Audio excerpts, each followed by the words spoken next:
You're listening to Sox in the Basement, a production of the Broadcast Basement Limited, where every show is 30 minutes of good and comes from a basement bar on the south side of Chicago. Pull up a stool, pour a cold one, and join us right now for Sox in the Basement. Heard everywhere podcasts can be found, and always at soxinthebasement.com. And welcome into Sox in the Basement. My name is Chris Lanuti, bellying up to the 9-foot homemade oak bar. Pour yourself a cold one. My co-host, my buddy, my pal, my chum, Ed, is not going to be on this episode. If you miss his voice, remember every episode is available wherever podcasts can be found, and always at soxinthebasement.com. There's plenty of good stuff over the past few weeks since the White Sox were eliminated from the postseason that we put together. If you missed any of it and you're now back, go back. Take a look at our breakdowns when it comes to pitching and hitting and free agency and all that good stuff. It takes every fan their own amount of time to figure out when they're able to come back to talk about their team after a postseason elimination. Maybe you're back for the first time. We have not stopped.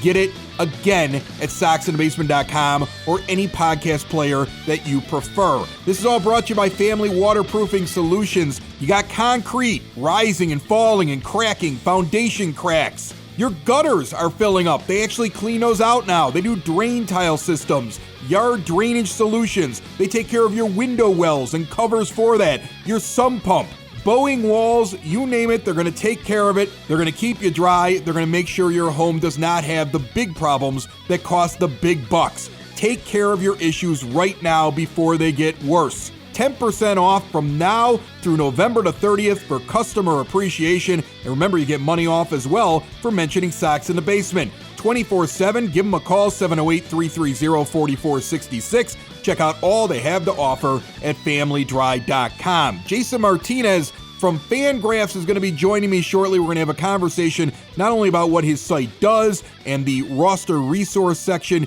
but what it actually shows you when it comes to planning for this White Sox offseason. If you have ideas as to what you would like to do, remember you can reach out to us at soxinthebasement.com. There's a microphone you click on, you leave a voicemail. You can leave comments as well. You can pick up your phone, give us a call, 708-459-8406, and leave a message. We get that. I'm going to read one of the messages left at soxinthebasement.com. Jorge Santiago wrote us, "Love your podcast, born and raised on the South Side in Blue Island and a Sox fan since 1971. I love the Sox. We finally have a World Series contender, Sox all-in blockbuster," and this is the suggestion that he gives because he wants to get better defensively and he wants playoff experience. And he wants to hurt a foe, as he says in this message. He wants the White Sox to go after Carlos Correa, move him over to second, or move TA over to second and put Correa at short, and add Graveman, their big relief pitcher, or one of their very good relief pitchers. And I love the sentiment of stealing from somebody that hurt us. I mean, the White Sox did that last offseason. They got beat out in a best-of-3 series during that weird pandemic playoffs by the Oakland A's, so they took their closer in free agency and they grabbed Liam Hendricks. So there's something to be said for that. It didn't get you much further, but you were a slight improvement. Instead of a wild card, you won a division. You still only won one game, though, in the postseason. We need bigger improvements. And I'm going to tell you something. Correa is a great idea, even if he is a cheater. But the problem is he's going to get a ridiculous amount of money. Like, remember Francisco Lindor's like $340 million contract or whatever he got in there. Guys like Seager and Correa, that's what they're aiming for. And they're not going to be an easy sign. And they're going to be one of those signings that's going to wait like the entire offseason. And do you want to be held hostage when you know you don't have the budget to go big with those guys? And there's plenty of other middle infielders that are out there. Like Trevor Story would make sense. Yeah, he's a shortstop. But again, any shortstop, any second baseman, pretty much you're trying to get the best you can get out there that fits your team because you can move that guy to second base. I like Marcus Semien. We talked about that in the last few shows, but Marcus Semien just went out and got Scott Boras as his agent, so cross him off your list.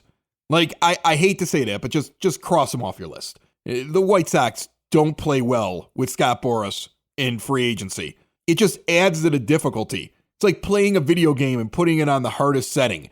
And so, I don't know. We'll have to get into that. Maybe we'll get into it with Jason Martinez from Fangraphs. The other thing that you have to think about, though, before we get to Jason, is the looming CBA expiration.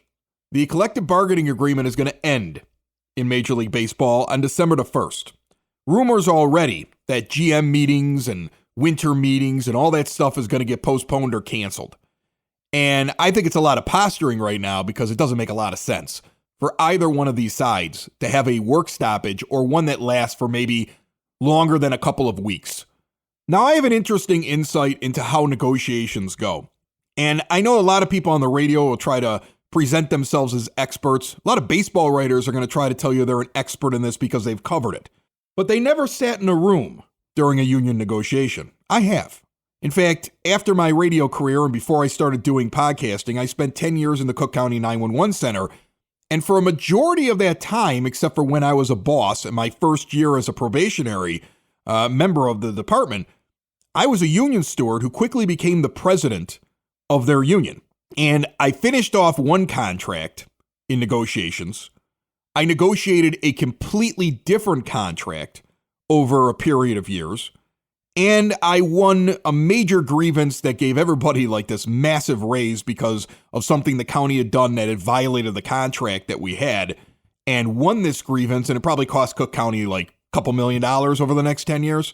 Like, I was involved in those things. So involved that I was the guy at the head of the table for my side of the negotiation. I was labor. The other side was management. I would deal with the attorneys. I would deal with the people who represented Cook County's government. And I was sitting there. I would have an attorney next to me. That's what I used to do. I worked as a 911 dispatcher, but I was the union boss. And, you know, you see union bosses all the time when they get a microphone thrown in front of their face. They'll sit there and they'll talk a lot of junk and they'll be real tough. Nobody ever put a microphone in front of my face while I was doing it, but I get it. You have to present yourself as wanting A, B, and C and being unbending when you start a negotiation. And both sides do that. Both sides walk in, they offer something they know they're not going to get. And they just hope to find a place in the middle. But the real goal of negotiations, and take it from somebody who's done this, you want to come out looking like you won. For management, and in the case of Major League Baseball, what they want to do is the negotiators for Major League Baseball have all these bosses, all these owners. They all have this input. They all have what they want. Okay? And you have to make them happy. So the negotiator on MLB side is never going to agree to anything in the room without first getting pre-approval or going back and getting approval from the owners. That would be how I would expect this to work. That's how it worked in Cook County. The guy that sat at the other end of the table from me never had any authority. He acted like he had authority, and he would like an idea, but then he'd have to go back and talk to somebody who's in charge. You know, he had to talk to the big guys at some point. And I'm telling you, that probably went all the way up to Tom Dart in the county. I mean, like, there was a point where the guy who was supposedly the head negotiator and he could make any decision would get to a point in negotiations and say, yeah, I can't approve that yet. I'm going to have to go have a conversation and come back to you. Sometimes it would work and sometimes it wouldn't. Now, on my side on labor, I had to get suggestions from all the people that were part of my union. And I'm sure that's happened with the Players Association. The thing is, everybody's got an opinion. Everybody's got something they think is the most important thing. They're never unified, a union. There's always somebody with this idea or that idea. They actually infight a lot. And as a union president, you want to find something that benefits your group, but then also something you can go back and sell to your group. Like, you can negotiate something. You bring it back to the union, they'll go, we're not voting on that. That's how strikes happen. That's how union negotiations break down. A good union negotiator is not going to agree to anything in the negotiating room if he doesn't think he can sell it to the people that he's representing.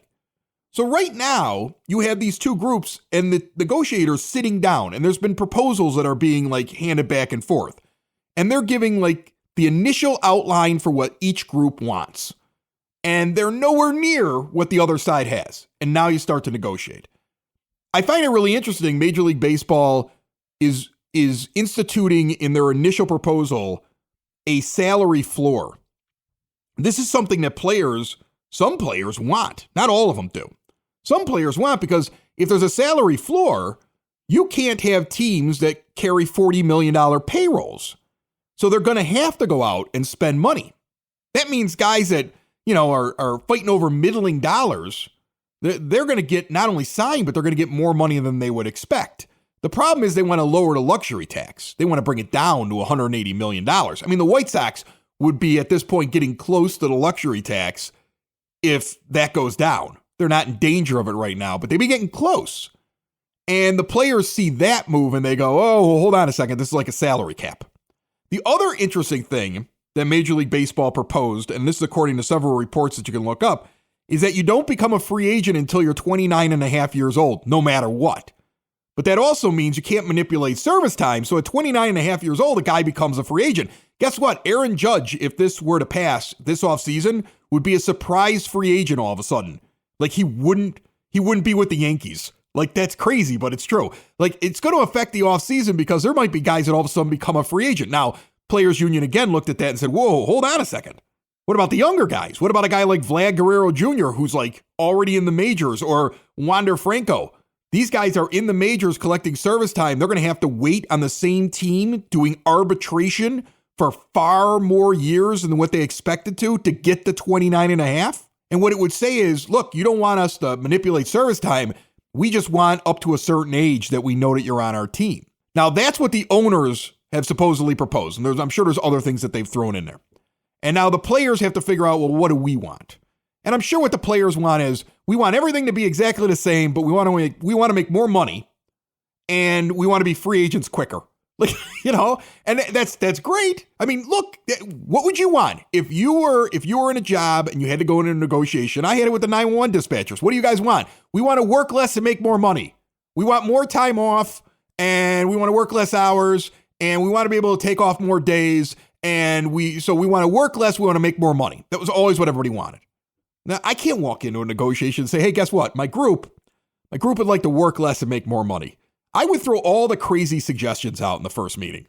I would always do that. I'd throw out every crazy, ludicrous, stupid suggestion that somebody gave me, and I would say with a straight face at the negotiating table, because I knew I was going to get stuff that was going to get shot down. Because they're going to ask me for ridiculous things as well that I'm going to shoot down. So that's what happens at the beginning here. So when you're reading this stuff, I kind of go with what Jerry Reinsdorf said of the White Sox. And I'll end this discussion for now with that. But I'm telling you, no matter what happens here, I'm going to have some interesting things to say about this because I've gone through these big negotiations before as the guy who made the decisions for one of the sides in the negotiations, who represented an entire group. But Jerry Reinsdorf said something very interesting the other day. And he was doing the interview with NBC Sports Chicago. And he said, first, look, these deals get made in the last week. It's the same thing with players' contracts and arbitration. They all settle on the last day. Reinsdorf also calling the last offer a fair offer. He didn't expect them to take it, but he thought it was a good offer to negotiate off of. And that's what you want to do when you make a proposal. And I'm sure the players will make an offer and say, this is what we want to negotiate off of. And then we're going to see what happens. There's going to be grandstanding. There's going to be all kinds of talk about it's not going to happen. You're going to hear rumors that baseball is shutting down and isn't going to be back until the end of spring training. These sides are super far apart. I'm telling you right now, after the shortened, one of the positives of the shortened pandemic season in 2020 is that it hurt baseball players and baseball owners so badly that it reminded them of the consequences of not getting a deal done. And so I think there'll be a deal. I get muscle aches all the time. I've gone from being able to do whatever I want to and not feeling any pain to basically getting pain for any kind of physical activity. Good news, there's a local family-owned Southside business that provides a CBD topical that will not break the bank. Creaky Bone Balm offers concentrated relief for creaky bones. It is an effective hemp-based CBD in a rejuvenating balm. And guess what? It's made in small batches, always free of preservatives, and all natural ingredients. It's great for muscle aches, tension, inflammation, joint pain. You can even use it for skin ailments like burns and dry, cracked skin. Right now, go to creakybone.com and use the promo code BASEMENT. Get 20% off your order. And now check out the new 2,500 milligram balm with reduced pricing on their classic balms right now at creakybone.com. Joining me on the phone line, he's from Fangraphs, RosterResource to be exact, all part of Fangraphs. He's been on the show before. Jason Martinez on the line. How are you, Jason?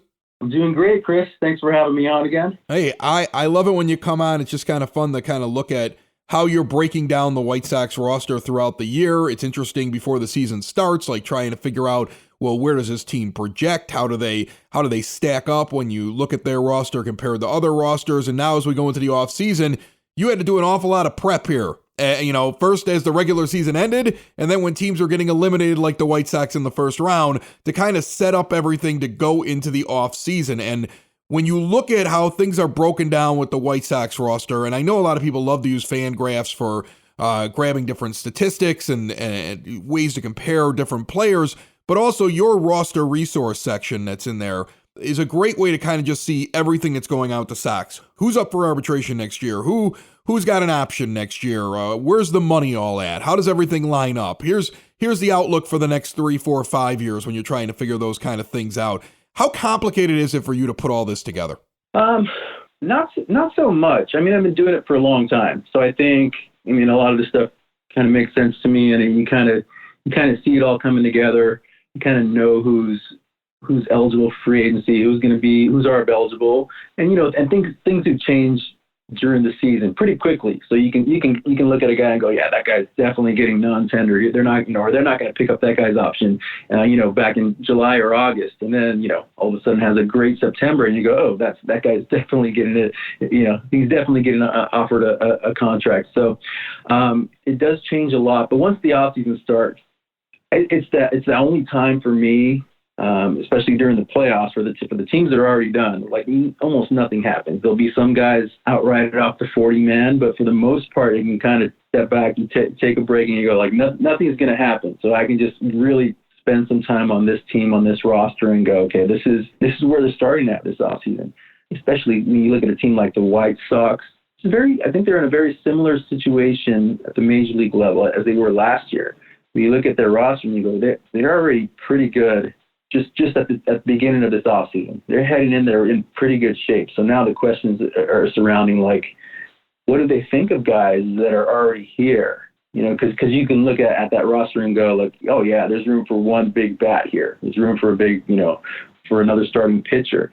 I wanted to ask you, when you're coming up with the projections when it comes to payroll, I find it really interesting as a fan and also a person that has a podcast who talks about these things.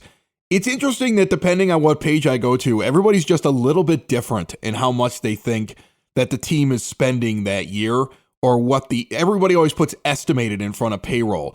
Why is it so complicated for everybody to try to figure out exactly what the White Sox are spending? How do you guys come up with your payroll number? I think you have them right now at estimated 2022 payroll right now of $155 million. So where do you come up with that figure? And is that including like arbitration estimates? Take me through that. Yeah, so it includes everything, every estimate. So we can never have an actual number on the estimate. It's just, everybody has the same, we had like another, for luxury tax purposes, I think there's certain costs that are pretty similar to all the teams. I don't know if it's like an extra 10 or 15 million, but for the most part, you're looking at, you can look at the guaranteed contract only, and you go, okay, well, I know how much is guaranteed. And then, that stuff can get tricky as well, because depending on how it's paid out, and how it's spread. And so we spread it out based on, let's say somebody gets 100 million and they get 10 million up front. And then we spread out that 10 million over, if it's a 5-year contract, you spread that 10 million over those 5 years, and then and then a lot of times it is reported the exact salary each year. So on top of that is the bonus. So that's a little tricky as well. And then you get to the arbitration, and we take those from MLB Trade Rumors. Matt Swarz, the guy who's been doing arbitration estimates for 10 or 11 years over there. He's really good at it, and it's just really good thing to look at and say, even if they end up being off, which we don't know what's going to happen in negotiations. It's just a general idea, like this is probably around where he's going to get based on a lot of different factors.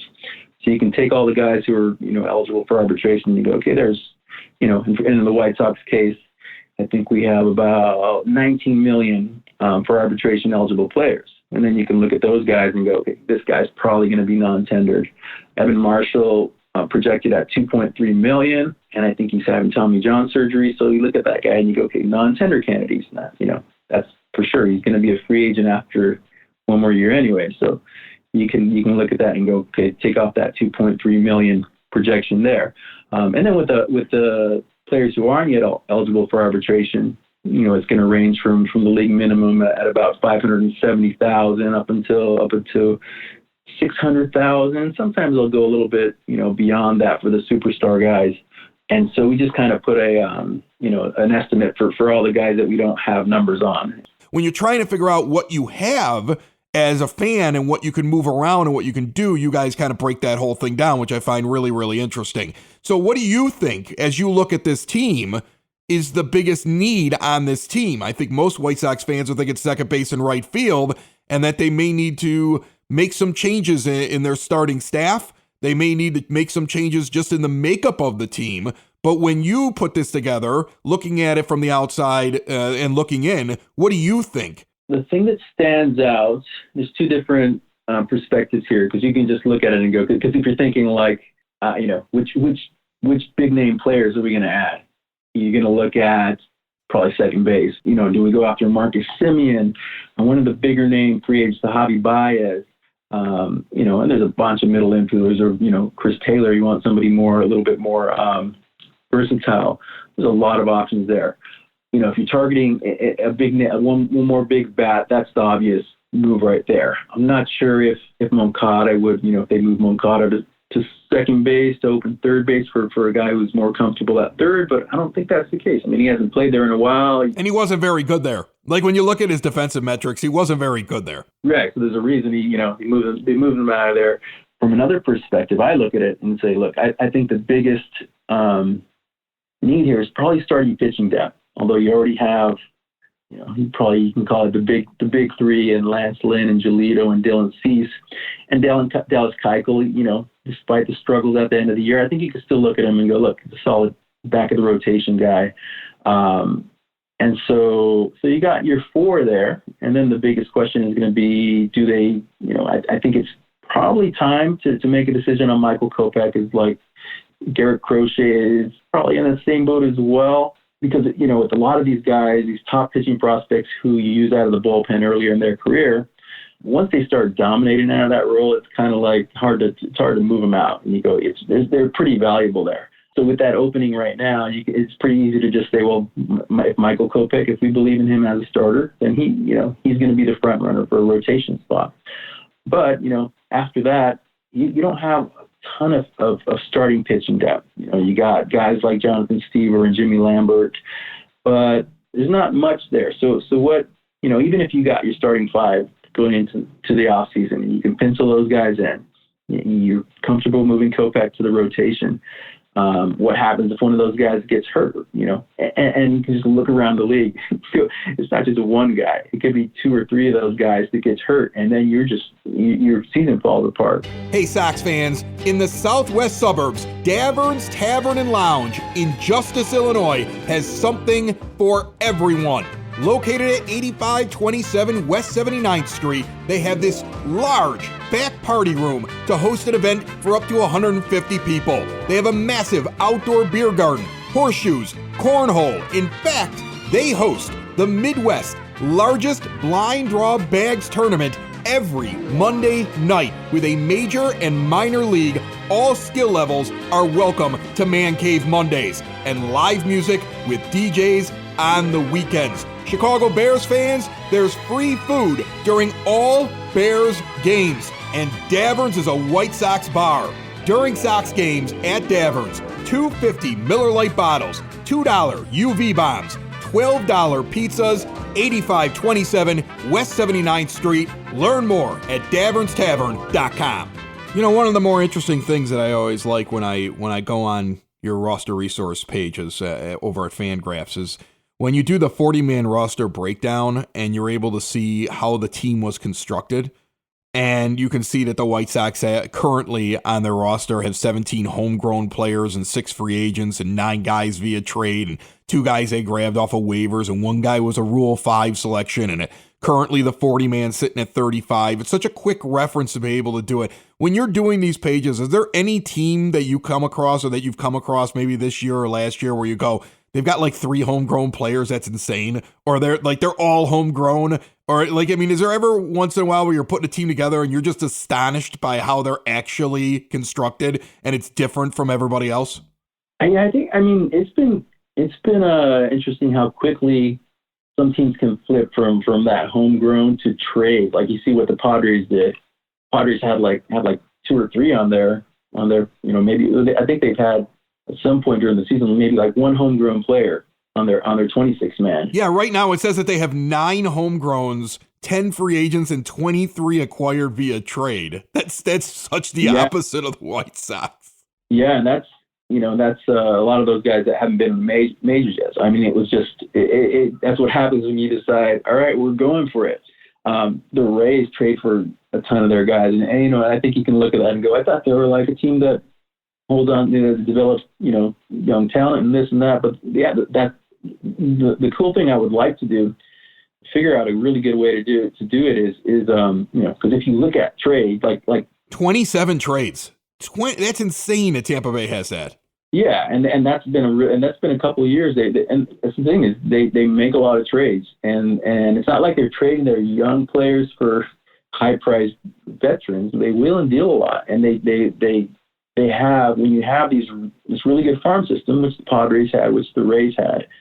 Those are all you look at them as they have a really high value based on. A lot of that is based on, just not having failed at the big league level yet.